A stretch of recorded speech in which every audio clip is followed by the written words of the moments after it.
All right. Welcome to this month's coaching call or our Q&A.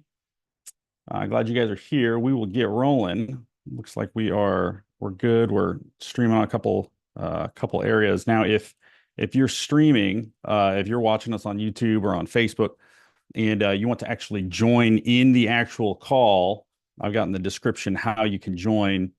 You go to our group Rentals2Wealth on a platform called School.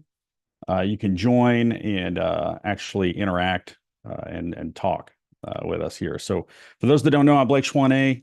I was a good little boy, got a good job, studied real hard, and then ended up in the soul sucking life of a W-2. I mean, it was decent. It wasn't too bad, but I wanted more from that, so I started investing in real estate, built a multi-million-dollar portfolio in 18 months, retired in 2 years, and I want to teach you how you can do it too. So that is my goal. That's my goal, is to get you to that point. So what we'll do, I've got some questions. If you go to blakeschoisnet.com/ask, that's blakeschoisnet.com/ask. The Choisnet is Choisnet. You can ask me a question. I've got those questions up. For those that are in the call and actually in the room, if you got questions, you want to send them over via chat. I will prioritize those to make sure you guys get what you need, and we will get rolling. So awesome. We will go ahead and get started with some questions. As you guys have questions, additional questions for those that are in the room, you can go ahead and send them over via chat, and we will get you started. All right. So one of the questions is from Gary Edgar. Gary asked how to go about getting proof of funds, essentially. How do I go about getting a proof of funds or pre-approval so that I can actually present this to the people that I want to buy the property from? And there's really a couple things that I'll note here. You'll run into this one of just a couple times. One would be if you're buying a turnkey property and they want proof of funds. Really, what they're trying to determine is, are you a real buyer? Like, are you a real human that can actually afford to actually buy this? And so they're trying to not waste their time. The way that you can do that, you can go to any lender and get a pre-approval. It is very simple. It is dirt easy to get a pre-approval. I would just email really any lender. We've got a lender roadmap or a rental roadmap lender vault that if you're in the rental roadmap program, you got access to. Just send out a bunch of emails to lenders, put all of them in the BCC line. Subject line would be quote request, and then just say, hey, I want to get a quote for funding this property. Can you send over a pre-approval letter? Here's the deal. Here's the details. You do not have to work with them. And so if they send over a pre-approval letter, all they're doing is saying, hey, that from the high level research we've done, it looks like they're probably lendable. Right now, they're not running your credit. They're not doing. I would just specifically call out, hey, don't run a hard pull. You can run a soft pull if you want, but don't run a hard pull on my credit. So that's on the long-term financing side. On the short-term financing side, or the flip financing side, say you're doing a burr or a flip or something like that, and you're working with a wholesaler and they want to know, do you have proof of funds? Are you a qualified buyer? Can you actually buy these? So the first question would be, am I a cash buyer? So some of these people will ask, some of the wholesalers will say, hey, are you a cash buyer? And you might say, well, I don't have my own cash. Am I actually a cash buyer if I don't have my own cash? Yes, you are.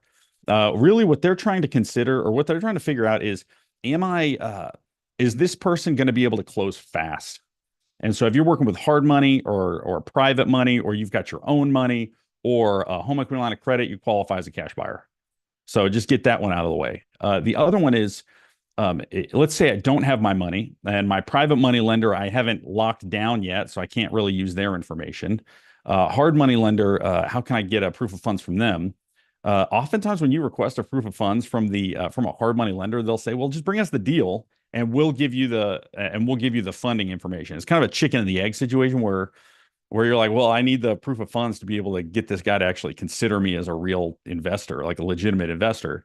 And the hard money lender's like, well, yeah, well, we just need to wait until we get the deal. So in that case, you can ask the hard money lender for a proof of funds. That's totally fine. Sometimes they'll give it to you. The other is, if you're working with a private lender, I will just have them screenshot their bank account. You need to make sure that they include the date Obviously, there's not going to be any. You should make sure there's not any account numbers or anything like that showing. Usually, it's just the last four of the account number, and you can send that over to them and say, "Hey, this is my proof of funds." The final thing that I'll say is, and I'm going to send this over in the chat. There's an online proof of funds generator that I'm going to send. Yeah, here it is. I'm going to send this over in the chat. Boom. This is an online tool for proof of funds. I've had pretty good success with this. I think really there's only been one time that a student has used this, or an investor that I'm coaching has used this, and the lender has said, or the wholesaler said, "Nah, that's not legit enough." This is just a website for a transactional funder. Really, they're just somebody that they focus on transactional funding, which is less than 30 days of funding. So it's not gonna be a 3 month or 6 month hold or whatnot, but you fill that out, you'll have a proof of funds letter, or essentially a POF in your inbox in 2 minutes. It's automated. So I would recommend using that. That's one just really dirt simple, easy way to get a proof of funds, send it over. You don't have to use them. It's really just to get you in the door. So that's what I would say on the proof of funds whole concept. I did get a comment sent over to me by Michelle. What are options to receive liquid funds for closing without spending your own capital? This is a great question. There's a few options here. So when you are closing on a property and you need close quick, the best way to find, you as an investor, you got to do two things. You got to make well-informed decisions quickly. And you can't just, you can't just make well-informed decisions and then be slow, because then all the deals are gone. And you can't just make fast decisions, because then you lose a bunch of money. All right. You have to do both of these. So the reason why it's important to do these quickly is because to find the best deals, the people that are marketing off-market properties like wholesalers, they need to move quickly. The type of contract that they're under is usually 30, maybe 45 days. So by the time they've negotiated the deal and got agreement on it and started marketing it, and it's gotten to you, they might be 7 days into this process. So they need to get this thing closed in 7 to 10 days, because God forbid you fall through, they got to find somebody else. Right. So that they have to move quickly. So that's why you have to move quickly. Now, there are fix and flip products at a bank level, like say Chase, Wells Fargo, whatever. The problem is banks don't move fast. It's going to take you 45, 60 days to set up. So but their rates are typically more favorable. You can find rates for a flip product in the 8-9% range if it's with a bank that you've already got your deposits with them. The problem is it takes a long time to set up. So that is more optimized for people that are they already own the property, or it's their existing primary residence and they want to do some work to it, or it's an existing rental and they just need some flip rehab funds to be able to get it back up to snuff and then maybe sell it. But it's really, you've already owned the property, or you're buying it with your own cash, because you can't wait 60 days to be able to get this thing locked up. So that's banks. You can use banks. They're totally fine. They're just optimized for a different mechanism. They're not optimized for speed. Your primary way to fund these deals, I think the fastest money and the best money is going to be a HELOC. So a home equity line of credit. If you have equity in your home that you can tap into, that's gold. It's usually going to be the cheapest rates that you'll find right now. You can find them at prime plus one, and you can get access to up to 80% of the value of your home in debt. So that means if you got a $100,000 home, 80% of that is $80,000. So if you've got $50,000 outstanding, you can access $30,000. So that's how much you've got available. So I'd say home equity line of credit, you can get that set up. The other two really primary ways are private money lending and hard money lending. Hard money lending is it's an institution. So think of it like a mini bank, and some of these they'll borrow money from hedge funds, private equity, or what have you, and they'll borrow it at say 8%, and then they go and flip it around and they loan it out to you and me at 16%. Right, and they take the arbitrage and they use that to pay their overhead. They use that to pay their shareholders or stakeholders, all of that.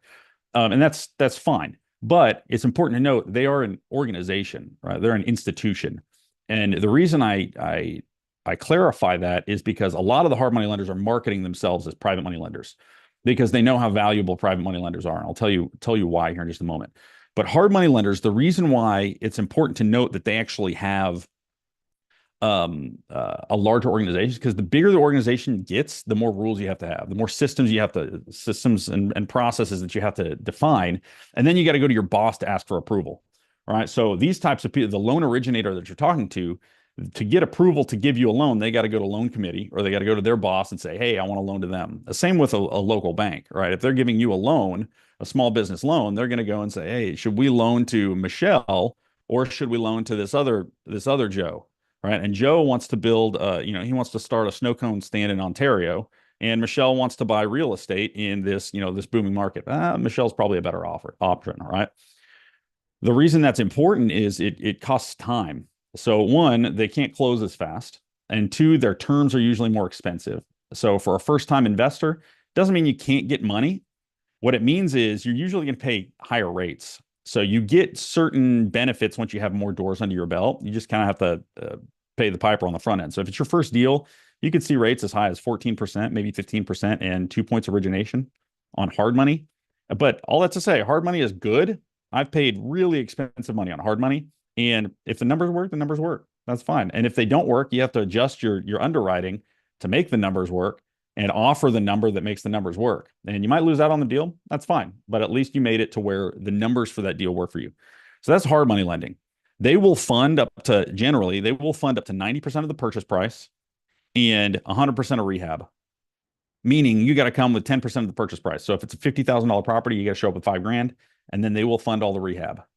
Say it's $30,000 rehab and it'll appraise at 120, right? Or you can sell it, flip it for 120. They will fund all 30 of rehab and 90% of your purchase price. So you got to show up with $5,000. And then on top of that, you got some closing costs. So you're probably looking at 8 or 10 grand out of pocket and you can recoup that once you sell it or you refinance it. You can do a cash out refinance. So you can get that money back, but it's just kind of held for them for a while. If you say, well, I don't have 10 grand to just be able to let sit for 3 months, 6 months. Another option is private money. Private money lending is incredibly powerful. It's so valuable. And the private money lender, as opposed to an institution, is an individual. It's a person with money. So it's your uncle's best friend, or it's just some person, some guy or girl that has their own money. The reason this is important is they can make their own decision, right? They're managing their own money. So theoretically, you could say, I got a deal. You want to do this? And they can wire you that money in 30 minutes. Like you're ready to go. You can close today.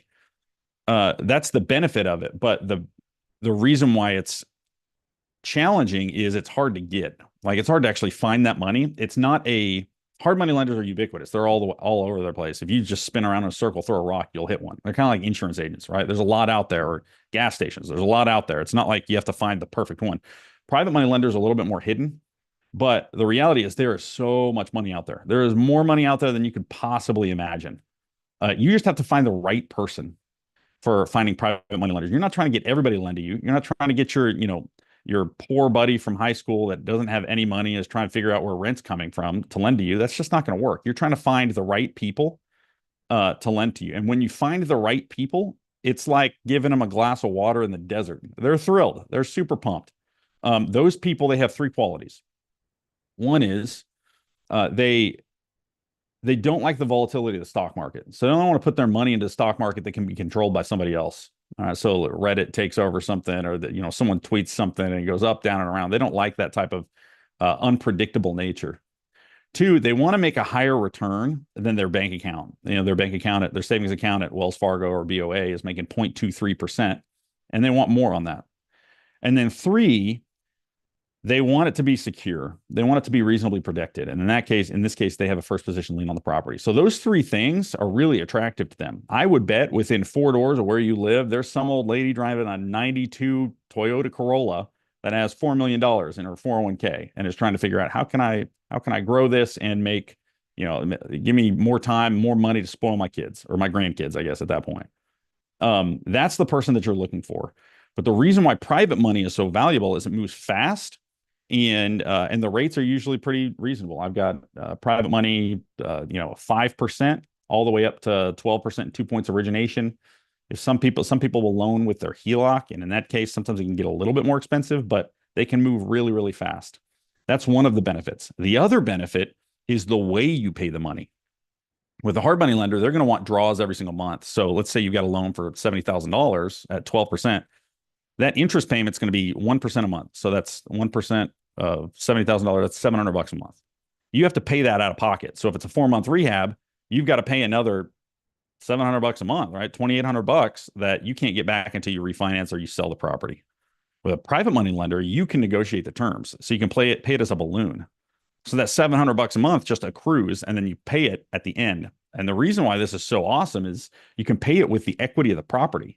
You don't have to pay it out of your own pocket. It doesn't have to come to your bank account. You don't have to do a cash out refi. You can do a standard rate and term refinance and pay them back with that.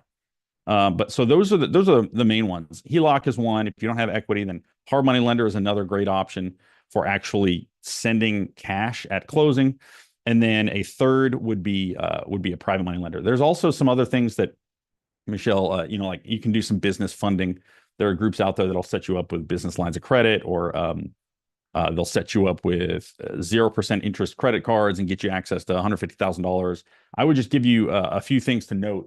A lot of those are legit. There's people doing good work over there, but you got to understand a few things. One is, if it's a 0% interest credit card and it's called credit card stacking, they're opening up a bunch of credit cards for you and then giving you that cash advance on those credit cards. Usually that's a promotional period of like 12 months.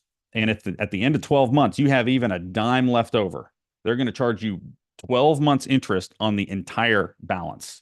So if you got $150,000, you got a 10 cents left over at 12 months and 1 day, you're going to get 12 months of interest charged to your next bill on $150,000. So you have to have an exit plan, and you got to be good with credit cards. Know yourself, be honest with yourself. If you suck at managing credit cards and you're not good at tracking that stuff, don't do that. Don't do that approach. The other thing is, actually bringing that money to close can be difficult, because lots of times the cash advance isn't going to be large enough to where you could use that to purchase a property. There are tools out there that you can use that will allow you to, like it's called Plastique, or there's a couple tools out there that allow you to essentially link up a credit card and allows you to take from a credit card and wire it. Then they take a 2.9% fee or something like that. So that's something to do as well. That gets a little bit more, a little bit more nitty gritty, a little bit more cumbersome to deal with, but it's an option. So hopefully that helps answer your question, Michelle. I got another question from iPhone. I don't know who this is, but another question from iPhone. Best asset class for newbies seeking cash flow. And then listed out a couple of options.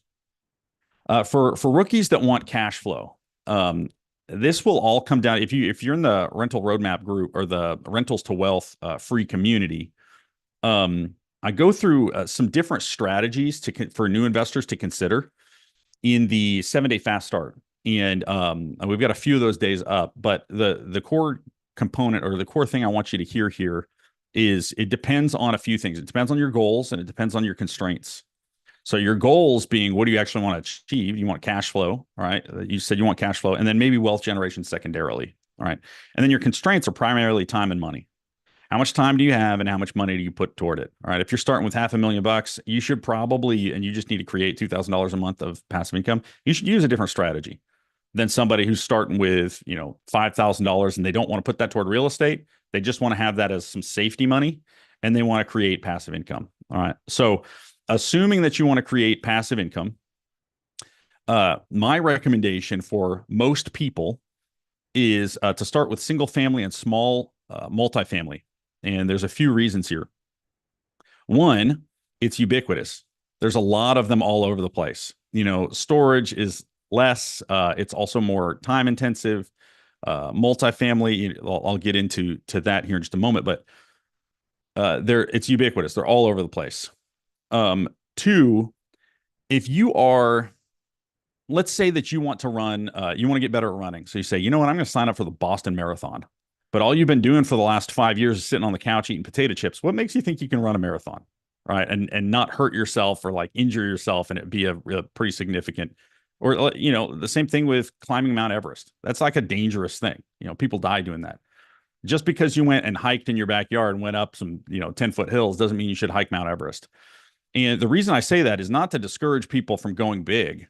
It's to encourage people to consider the risk profile of the asset class they're investing in. So if your first deal is a $200 million apartment complex and you screw that up 10%, that's a lot. You're you're probably bankrupt. For almost everybody, you're bankrupt. But if it's a $100,000 property and you screw it up 10% because you don't know what you're doing, you're building a new skill. It's not, it's not rocket science and it's not art. It's a science. It's just a skill that you have to build, just like shooting a basketball, riding a bike, standing on your tiptoes. Like it's just a skill that you got to build. So that's why I say starting with small multifamily and single family makes a lot of sense because the risk profile is smaller.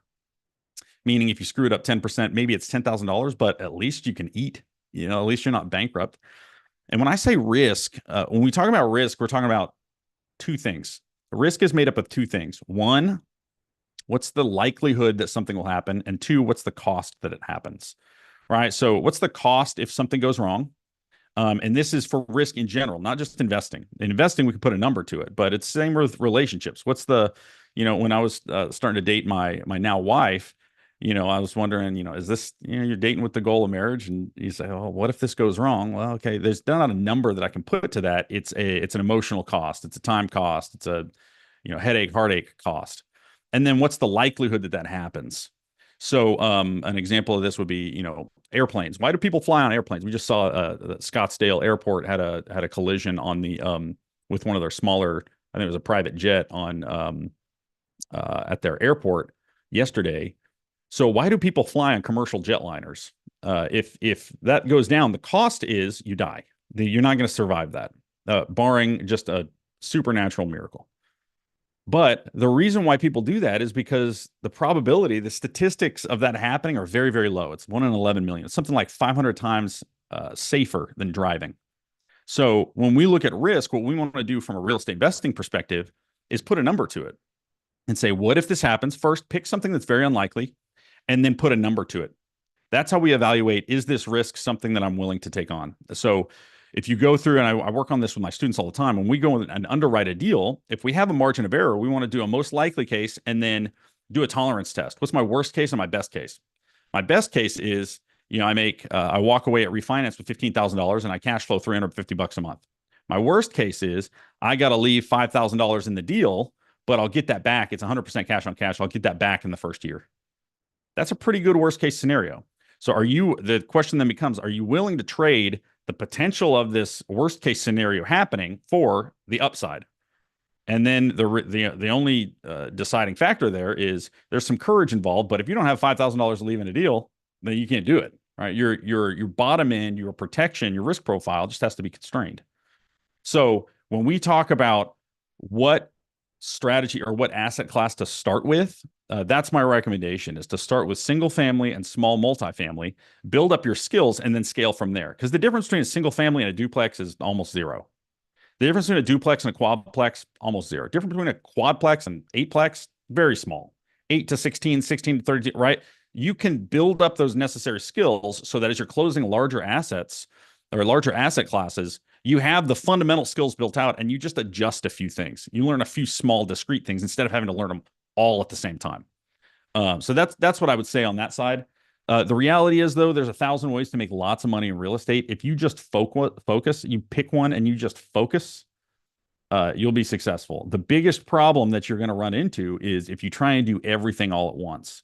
And you say, all right, I'm going to try single family houses. I'm going to try multifamily, and just kind of keep all my options open. Options are good. They just don't help you make progress. All right. If you're going to look at single family houses and then multifamily, you got storage coming in. You need to focus on one thing, figure out how to optimize for that and master it, and then add things to your tool belt. Where new investors struggle is they say, well, I hear people saying you got to make that deal work. And the only reason people can, investors can make deals work is because they have the experience to know what tool to use. All right. But if you don't know how to use a screwdriver, you don't need to be looking at 10 different tools. You need to focus on, how do I use a screwdriver? Put it in my tool belt. How do I use a flathead? Put it in my tool belt. How do I use a crowbar? Put it in my tool belt. And then you can look at a project and say, okay, I need to use this. I need this tool over here. That allows you to make deals work. So the analog for that, the practical application of that is you focus and you say, I'm going to master the Burr model. All right. A lower, no money down model that will get me cash flow and is hyper scalable. Awesome. Then, okay, now I've got some money coming in and I realize I'm cash flowing $10,000 a month. Every other month, I can just buy a turnkey. Awesome. Turnkey is pretty simple. There's a few tweaks, but pretty simple. Well, now I got more coming in. What do I do from there? Okay, I'm going to expand out. Maybe I do some creative finance, right? Because of the economic environment we're in, and it's beneficial. Great. Maybe I do some foreclosures and I go to some auctions and I build out those skills. Great. Now, whenever you see a deal, you can say, well, this one doesn't work for turnkey because it's distressed. It won't work for Burr because of the interest rates on the private money, but it might work for creative finance. That makes a lot of sense. But don't do that at the very beginning. You need to focus on one discrete skill. And so for those people, if you've got more than $40,000 that you want to put into real estate, I recommend your first being a turnkey and just start out. Find it first. You got to find a cash flowing market. There's probably 50 to 100 of those in the United States, but you've got to find a cash flowing market. Uh, find a low price of entry. You put 20 grand into a property and you cash flow a few $100 a month. Boom, you're done. And you close your first deal. And you can do that once or twice and then start expanding into Burr. If you don't have more than 40 grand that you want to put into real estate investing, start with Burr. Just start with the Burr model, learn how to pick a cash flow market, learn how to do this. And for most people should be doing this remotely. 90% or 80% of Americans live in big cities. Big cities do not cash flow. For all of the benefits of living in a big city like Nashville or Manhattan or Dallas, Austin, none of those cash flow. They're great for appreciation, but if you don't have a bunch of capital, and you're willing to leave that capital sitting stagnant for, unaccessible for 10 years, at least 5, then it doesn't make any sense for you to do that. You got to find a cash flow market. So that's what I'd say on that is either start with turnkey or start with Burr, depending on what those constraints are. Michelle, follow-up question. What do you do if you get denied for a DSCR loan for investment properties due to a previous unpaid loan? Would other lenders reject your request? How do you still get approved? Great question. When you talk to banks, and when I say banks, I'm using that term broadly. Hard money lenders, they're not really a bank. They're a mortgage provider, and some of them are optimized for just fix and flip products. Some of them have long-term products, commercial products. But when you're talking to lenders, loan originators in that organization, they are salespeople. They're not, most of them are not real, like true loan originators. They don't really understand the entire process of lending. There are a few unicorns that you'll talk to in the lending space that really understand the entire lending process, where the money comes from, how it's structured, why rates go up and down, all of that information. You don't find those very easily. So when you're talking to a lender, they really have a very narrow scope and when I say lender, I really mean loan originator, to be specific. They have a very narrow scope in what they truly understand about the process. Their goal is to take you as a lead and say, all right, we can provide this type of product for them. Now I'm going to go to my loan committee and say, hey, I think we should loan to Michelle, and here's the type of terms. Great, I got approval. All right, I'm going to go set it up. Then once they set it up, it's off to somebody else. Either it's going to be serviced by their organization, their lender, their own bank or institution, but most of the time it's going to be sold. That note is going to be sold on the secondary market. Your terms aren't going to change, but it's going to be sold to somebody else. So the reason I say that is because they don't understand the entire picture. You will hear from banks all the time, nah, you can't do that. Nah, you can't do that. And it's kind of like, let's say you went to Burger King and you asked for a taco. They're going to be like, you can't do that. That's not a thing. You can't do that. That doesn't mean tacos don't exist. It just means you got to go to Taco Bell. All right. Like you're asking the question, somebody's just not optimized for it. So the most common way that I see this happen is you got a loan amount that's $80,000 and the banks or the lender's minimum is $100,000. They say, oh, you can't do that. Well, there are a lot of lenders out there that will loan on an $80,000 loan. There are lenders out there that will loan on a $50,000 loan. There are lenders out there that will loan on a $35,000 loan. It doesn't mean that you can't do it. You just have to search a little bit harder. So the reason I give that context is just because this lender won't do it doesn't mean some other lender won't do it. What you will probably have to do is if there is some piece of your credit that is unfavorable, you're going to pay for that. And what I mean by that is not some like arbitrary consequence. Like I mean a number. So if you could have gotten a 10% rate with 2 points origination, but you have some unfavorable credit, they're trying to evaluate how risky is this loan? Like how much can I count on this lendee, this borrower, to be able to pay me back? And if that number is 100%, you get their best rate. If it's 90%, you get a little bit less. All right. So everything that you've got on your credit profile that says It's not great. It's a little bit of a blemish. It goes down. So they can price that in. And some people have more strict guidelines. Some lenders have more strict guidelines. Some have a little bit more open guidelines, and they're willing to say, well, we'd give it to her at 10%, but because of this thing, we got to do 14% or 15%. And essentially say, how much is this worth to us? Sometimes you find this with contractors where you bring them a job and they're like, man, I really don't like doing these types of jobs. I don't like call it a burnout, like the house caught on fire. I really don't like doing these. And it really would cost 20 grand to do, but because he doesn't want to do, he's like, 35. How much would it be worth if, what would it take for me to be excited to do this? 35 grand. Same with lenders. So they'll say, well, instead of 10%, we need to charge 15%. And then you just run that. So that's one thing. I would recommend spend 30 minutes and search for emails for hard money lenders that have fix and flip. I'm assuming you're looking at fix and flip products. Find emails for those lenders, put them all in a document, and put in your REI Rolodex. Put their name, the organization name, the contact name, if it's an individual, put their email, their phone number, leave that and keep that for later. But then copy all those emails, put them in a BCC line, and then subject line put of an email, and put that into in the subject line, put quote request. And then in the body of the email, send over, the details. The reason I recommend doing this is it saves you such ton of time. You can talk to 10 different lenders, and if they say, no, we don't do that, we don't do that, we don't. You just spent 5 minutes with the pleasantries at the beginning of the conversation, 3 minutes closing up the conversation, and 2 minutes getting your answer. And you're like, it's 15 minutes times 10. That's a lot. So I would just send that over. Find as many of these of these lenders as you can find. Send it over. Hey, do it to 30 or 40 lenders, and yeah, maybe 10 of them say, "No, we're not going to lend to you." But there's going to be a few of them that are like, "Sure, well, that's fine." So that's what I'd recommend, because usually with a DSCR loan, they don't care as much about the borrower's credit information. They care more about the asset that's securing the loan. They will, depending on the lender, they will consider your individual credit profile, but they generally care more about the asset that's securing the loan. So if you've got something that is high equity, like it's a high upside, your personal profile isn't going to be as much of a hit as you might think. The other thing you consider is having a co-signature, a co-signer on the loan. If maybe it's your spouse or your significant other has better credit, I would just make sure if they've got to be really bought into the process. That's one option. The other would be to have a partner that's just a co-signing partner, and their only role is to let you borrow their credit, and you give them a certain amount of money for that. So you say, okay, I'm going to flip this property. Of the proceeds, I'll give you 10%.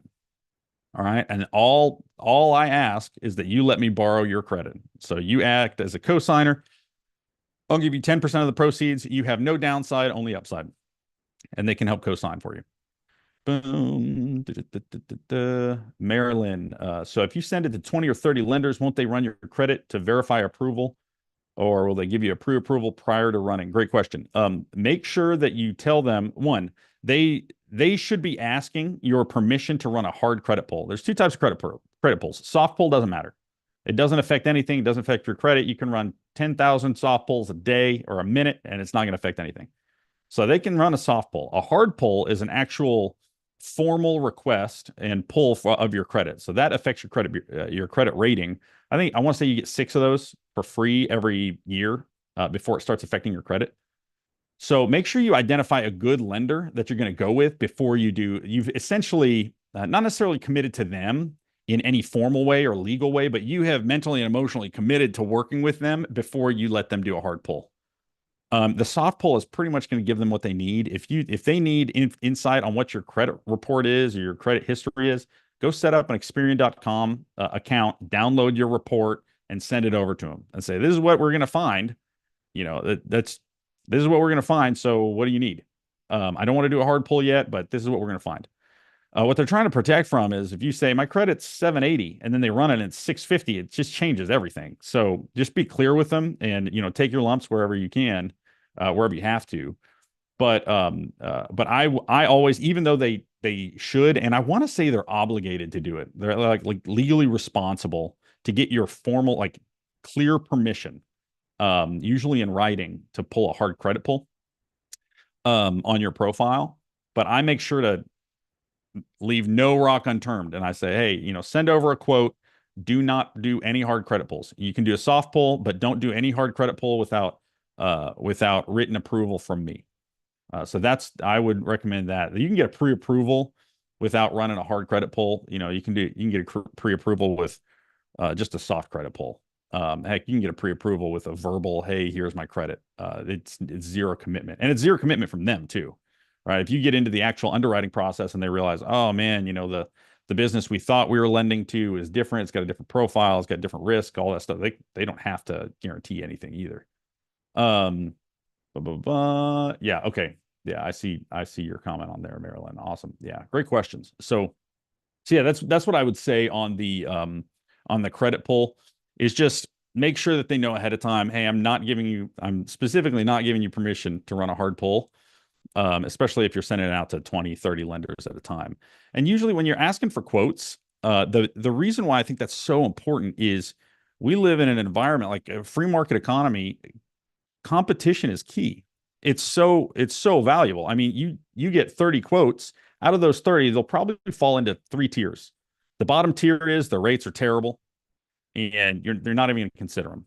The middle tier is, when you ask for the rates, they'll give you a response something like, "Well, we're not a vendor. We are a trusted partner. We're all about relationship here." And really, that is code for our rates aren't very good. And so I just push them and say, look, to be honest, I don't really care about the relationship side of things, because the relationship side of things pre-sales is always hunky-dory. Then after we close, you get zero attention. So I basically have to roll the dice on any lender that I'm working with. So I don't really care about that. I want the lowest rate. And then if they send you something, great. If they don't, fine. But the middle tier will usually fall into similar rates that are fine, but not great. And then you'll have a top tier where you get 3 to 5 lenders that have really competitive rates. And then you just compete, let them compete. And so out of those, say 5 lenders, get your best quote, send it over to the other 4 and say, hey, this is the best quote that I've got. Can you beat them?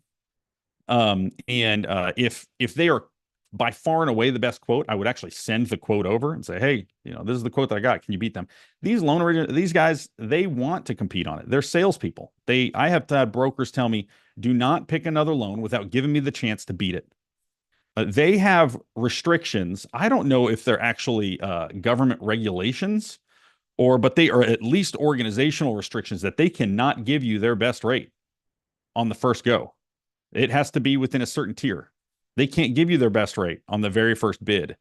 Once you make them compete and you say, well, I'm quoting against this, then the gloves come off. And I'm quoting a mortgage broker. He said, then the gloves come off. I can do whatever I want. He was a part owner in the business. He said, I can beat anybody because I'm an owner. So it only comes out of my pocket. So I would have them compete. That is only, I would forward over the quote only if it is best in interest rate and in closing costs. If it's only best in one of those, let's say quote number 1 has a 7.25 interest rate versus quote number 2 at 7.5, but closing costs on quote number 1 is $10,000 and closing costs on quote number 2 is $3,000. I would just send over a text email and say, hey, instead of forwarding over the quote, say, from this guy over here, I've got a 7.25. Can you beat that? And then, maybe they come back and say, well, what's this closing cost? But most of the time they're like, well, let me see what I can do. And then I send it over to quote number 1. I say, hey, I've got a competitive loan over here, but their closing costs are $3,000. Yours are 10. Can you help me out here? And let them adjust. You're the pretty girl at the school dance at this point. Let them fight over you, and you will save thousands on closing costs, and probably 3 digits, probably over $100 a month on your mortgage payment. Of course, it depends on the size of the home and the value of the home, or the asset. But that is what I would recommend for actually getting those quotes. Okay, Michael, I've got a duplex development I'm working on. I've purchased the property and we've got our preliminary permits from the county or city. I need to do the formal plans. Cash flow is amazing. Can you help me find a family office or lender who might want to work with me? Look for smart money who can advise me as well as make money. Cash flow is 50 grand a month at the worst. Okay, so it sounds like you're looking for at least 7 figures There are some groups out there that they've got lists of like a family office list. Let me see if I can find this family office list. But the thing is, when you're looking for family offices, or let's hold on, California family office. Give me a sec. California family office list. Boom. The thing is, anytime something is more readily available, it's always going to be less valuable, right? What I mean by that is, say, take the MLS. What's the beauty of the MLS? The MLS, everywhere, everybody's got access to it. The challenge is, because everybody's got access to it, the prices are steeper, all right, because there's more competition. So for these, I'm going to send this over there. This is a list of California family offices. This, I don't have any relationship with this person. Um, you're welcome to use that, but I release any liability right now. Uh, Now, yeah, and the family, Michael, to be clear, the family office doesn't matter where they're at. Money travels real fast. So whether the project's in North Carolina or in California, the money can be in California and they can lend to North Carolina. But generally, relationships with family offices it's kind of like raising private money. It takes a lot of time to build those relationships. For that large amount, if it's a ground up, I would look for ground up construction loans. If you can find a local lender, someone that's local to the area, I think that might benefit you. You might ask them, "Hey, what's your ground up development funding process?" They won't be as big of an advisor for you.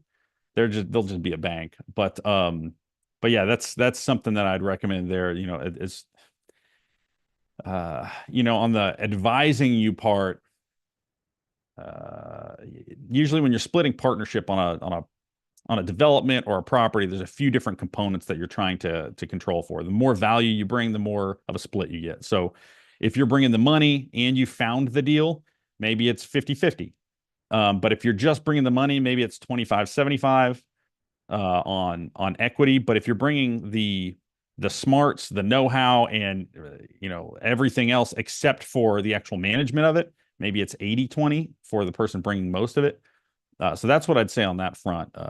Finding private or finding family offices is kind of like raising private money. And so in that case, I would set up a discipline to where at least 30 minutes a week, you're calling people to try and build relationships and try and find family office money.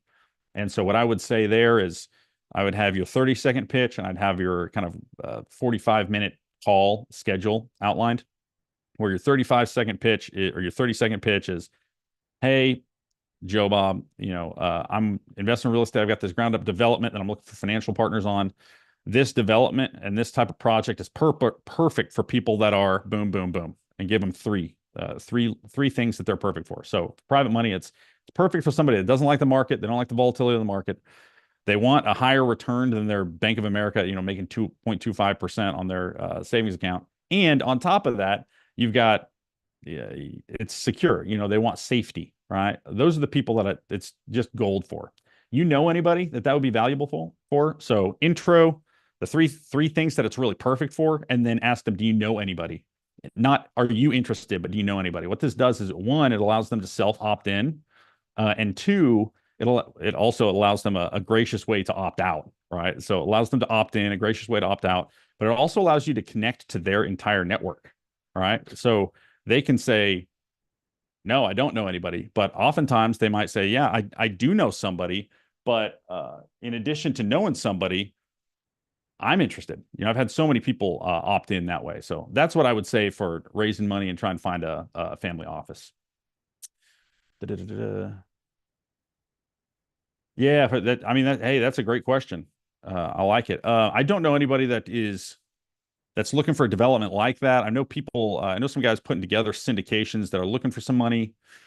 Uh, and usually, whenever I find somebody that's got, and this goes for anybody on the call, if you've got between say 80 to $500,000, I raise private money for my students so that my students have private money set up for them. I don't take a cut of it at all. I'm just essentially playing matchmaker.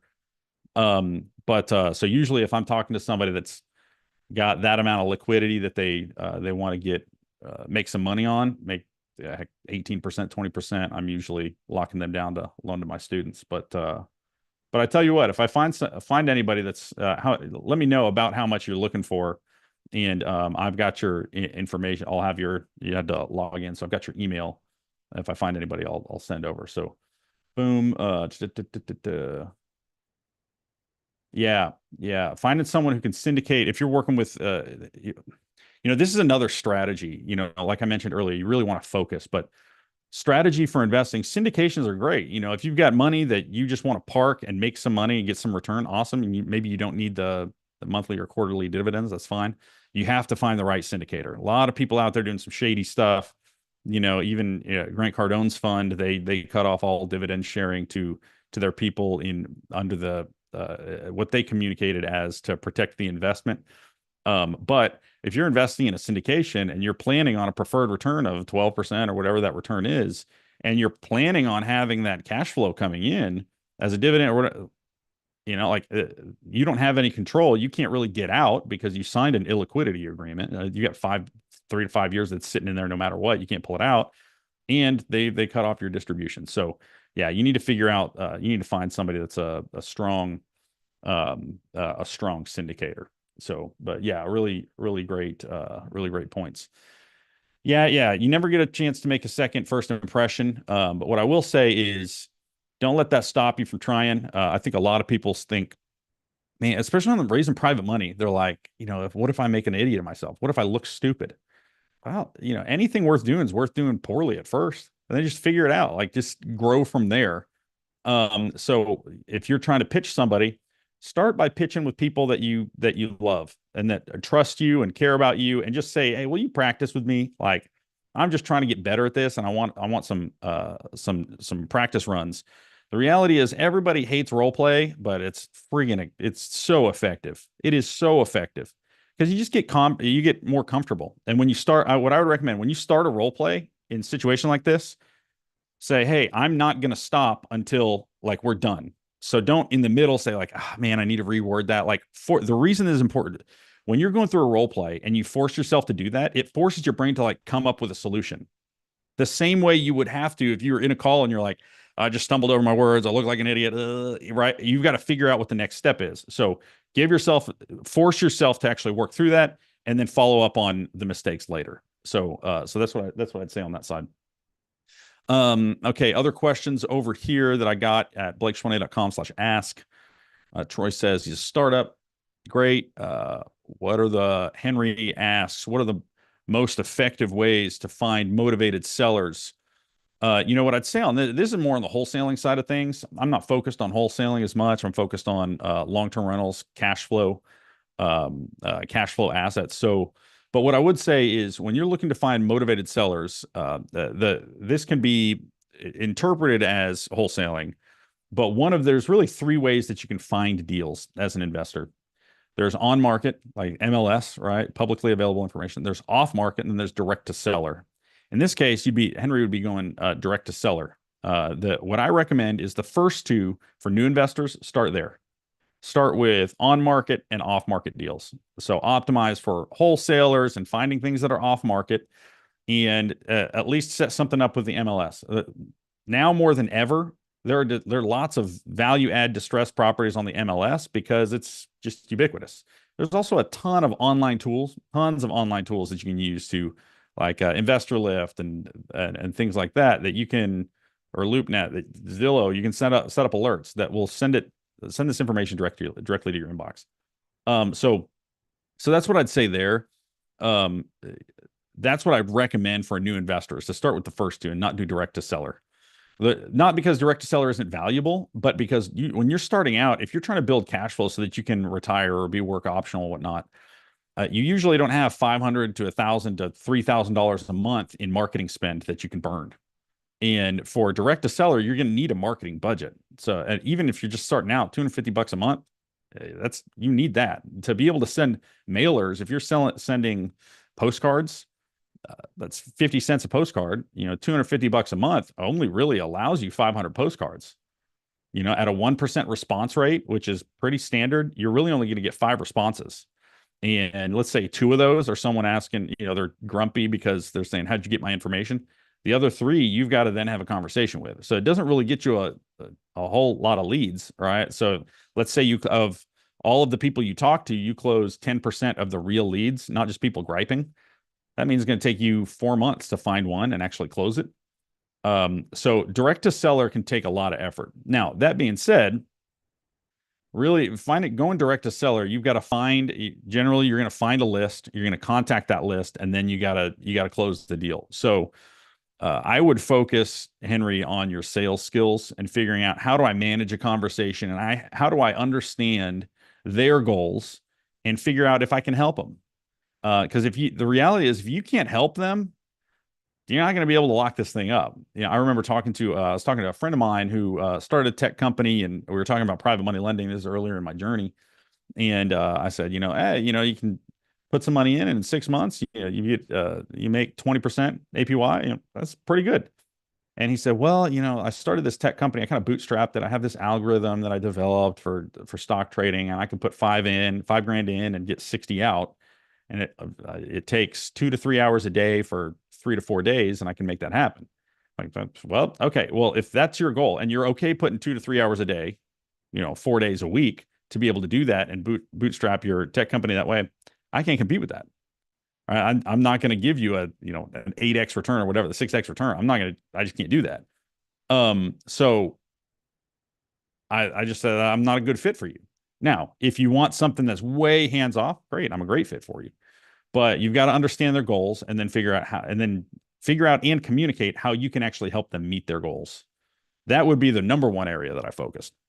Then it would be optimizing your list. So finding really good lists, figure out, and the way to do this is to create and identify a pain point that somebody would have owning their home. Then create your list reflecting that pain point. For example, let's say you think, man, some landlords, they might be tired landlords. They're out of state and they're remotely managing this property and it's vacant. It's just a headache getting it leased. Okay, I can recreate that in my list. So I go down, I filter through, something like PropStream. I filter down to vacant homes that are owned by somebody who is out of state. Boom. And then you say, you might even put a filter on to say they've been owned for at least 4 years. Because if someone just bought it, you don't necessarily want to mail them, but you send them a mailer. And mailing it's a science until you get on the phone with them. Then there's the art of the sales conversation, but it's just a bunch of split testing. So you find one list and you send a few different mailers and you say, well, this mailer got X response rate. This mailer got an X response rate. Now the other way to do it would be to go essentially do some digital harvesting. All right. Like you can go knock on doors, but if you're doing this remotely, it's a little bit challenging. But the digital harvesting approach would be to find places online like Facebook groups or digital communities, where all of these people live and where they collaborate. And then go through those groups and find people that are selling properties or that are wholesalers or that are trying to distro properties and add them to your list. Heck, you can go in and post and say, hey, I'm focused on Cleveland, Ohio, whatever your market is, and looking to build my list of cash buyers. Who wants to join my list? And then I would go through and I would actually use the search tool in these Facebook groups and search for cash buyer or search for list or like terms like that other wholesalers would use, because people do this all the time.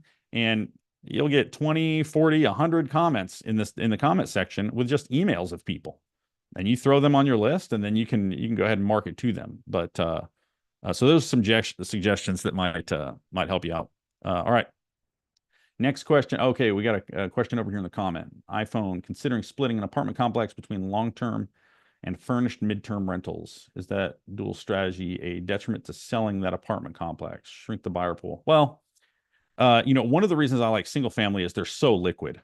They're just, you can sell them whenever you want, because the people buying single family homes includes, mom and pop they've got one little one and they're just trying to build their future. It's their first starter home, right? Once you get into multifamily, even duplexes, not many people buying duplexes to live in as their primary rental.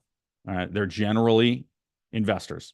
Every now and again, you'll have someone that's doing it because they want their mom to live next to them because they're helping take care of them, but they want their autonomy, whatever. But your sales pool shrinks greatly. Yes. But if you're buying an apartment complex you're already, whether it's a 4 unit or a 400 unit, you're already going to be selling to somebody that is a shrinked pool. So I wouldn't be too concerned about that. If anything, it would probably increase the appraisal value.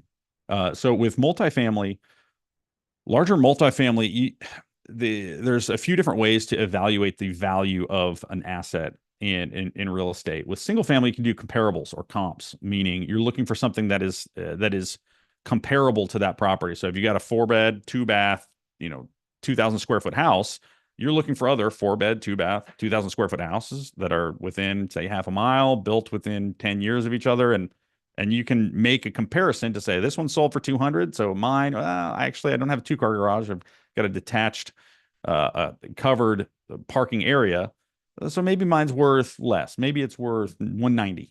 Right? That's the comparable approach, sales comparables. The other approach would be the income approach, and so in this case, if you can increase the income on your property, you can actually increase the appraisal value on the property. That's one of the sexiest things about apartment complexes is the value of that property equals your net operating income divided by its cap rate. And cap rate, as it's defined, cap rate is going to be essentially a constant that would be determined by the market. Its technical definition is that if you were to buy a property in cash, what would be your return that year? So if you bought $100,000 property in cash and you made $10,000 off of it, that's a 10 cap, right? Generally, the higher the cap rate, the worse condition or the older the property. The lower the cap rate, the newer the property. So if it's a 4 cap, usually those things were built reasonably recently and they're not going to cash flow nearly as well, but you don't have as much deferred maintenance. That's the technical definition. From this standpoint, the use case of cap rate is more akin to or an analog for what's the condition of the property. So if it's in a terrible area and it's really distressed, yeah, the cap rate might be 10% or 12%, but you're going to have a lot more maintenance down the road. The way to get that number is I would ask a commercial broker or somebody local to the market that has expertise and say, hey, what cap rate should I expect here? And then you're going to need to do a tolerance analysis. So if they say, I think it's a 6.5 cap, you need to run all your numbers with what if it comes in at 6.25? Going to make a little bit more money, but what if it comes in at 8? Am I going to be underwater? That's the risk profile that you got to protect from.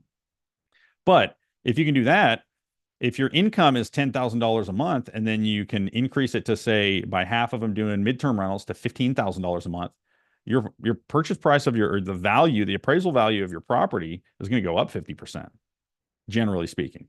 So if you bought it at $1 million, you can make $500,000 just by doing that.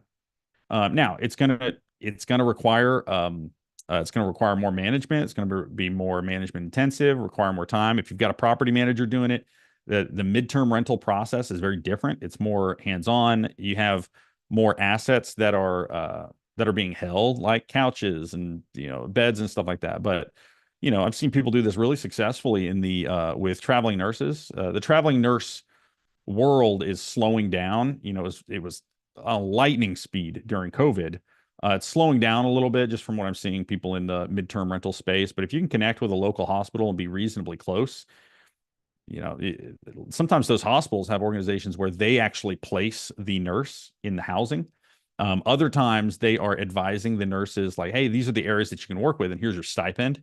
Either way, if you can get in touch with that person and say, this is what I've got, it'll make your life a lot easier. But yeah, it's an option. I don't think shrinking the buyer pool is a concern. So, all right, I'm going to do one more question, and then I've got to wrap up. But let's see, what's the process to get paid to let others use my good credit?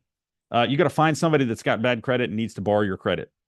And so essentially, the way that you need to do that is you gotta have relationships with those people. The challenge here is you got to be able to trust them, right? And trust is two components. There's two components that make up trust. One is character, and the other is competence.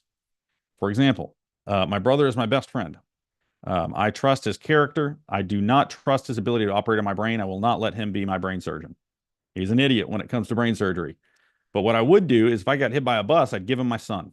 because I think he's a good man. He's a good father.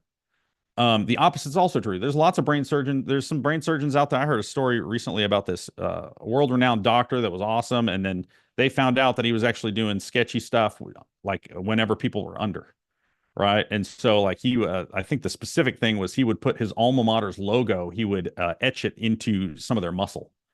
And it used it would basically burn it in there, right? I don't want that guy operating on me either. So those two components are what you're trying to evaluate. The hardest part, Natalia, in this case is you've got to find somebody that knows what they're doing, and they've got to have good character. Evaluating character can be tricky, but generally most people have a decent BS meter. Um, the evaluating their competence can be a little bit harder because usually if someone's got multiple deals under their belt, their credit is good enough to where they don't need somebody in this position. But if they don't and they've only got one deal, then what you want to see is what expertise do they actually have? Do they have somebody walking them through this? Do they have someone teaching them? Do they have a partner that's teaching them? What protection do I have? What I would say is if you're going to do this and you're going to be on the loan with them, I would check out the rest of their the assets that are on their name and make sure that your agreement is personally guaranteed, so that if they do default, you can get the whole property. And then if you're still short on money, you can go after them, and you go after some of their assets. So that's what I'd say there. Awesome. All right, we got to wrap up. So for those of you that are in the school group, feel free to ask any of these other questions there. We can get the community helping you. If you have other questions, go ahead and send them over to. In fact, I'll send this over. Boom. Send them over to. Send them over here as you guys have questions. And I'll go through them next month. And whenever I answer people's questions, I usually try and tag them in the community to make sure that they know, hey, here's where the recording is, and here are the answers that we got. For those of you that aren't in the rental roadmap group, here is the link for that. Go join here. And what I'd say there is the resources there that I'd recommend starting out with. Go through the getting started information, and then go through the 7-day fast start. We've got days 3 and 4 coming soon on that, but the 7-day fast start is going to give you a ton of direction. The way that you unlock more courses is by being helpful, and so you get points by likes and comments and everything like that. And the only way you get likes and comments is if you're helping serve the community. And so if you've got ideas, you got a good question, post them in that group, and we'll get you taken care of. All right. We'll see you next month. Other than that, happy investing.